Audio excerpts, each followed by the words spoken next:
أعوذ بالله من الشيطان الرجيم.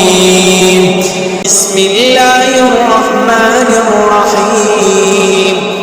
إنا أعطيناك الكوثر فصل لربك وانحر إن شانئك هو الأبتر.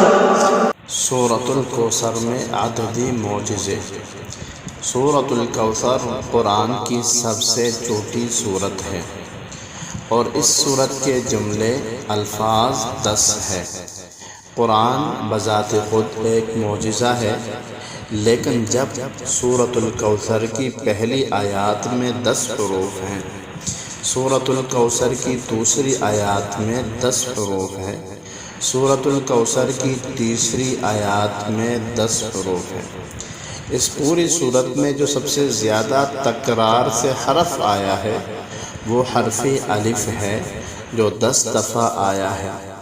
وہ حروف جو اس سورت میں صرف ایک دفعہ آئے ہیں ان کی تعداد 10 ہے۔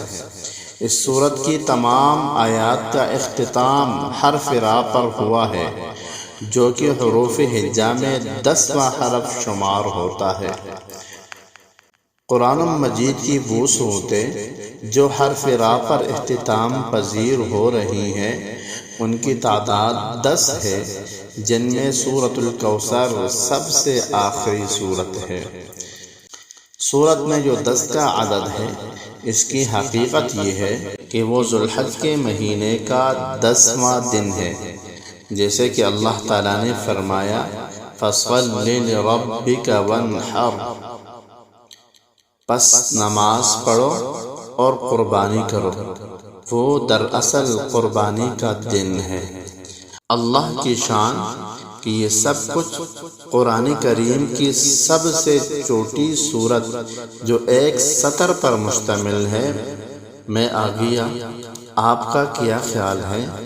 بڑی صورتوں کے متعلق اللہ تعالیٰ نے اس لیے فرمایا ہم نے اپنے بندے پر جو کچھ نازل کیا ہے اگر تمہیں اس میں شک ہو تو اس جیسی ایک صورت ہی لے آؤ۔ اللہ تعالیٰ مجھے اور آپ کو حوض کوثر سے ایسا مبارک پانی پلائے جس کے بعد ہمیں کبھی پیاس نہ لگے۔ آمین ثم آمین یا رب العالمین۔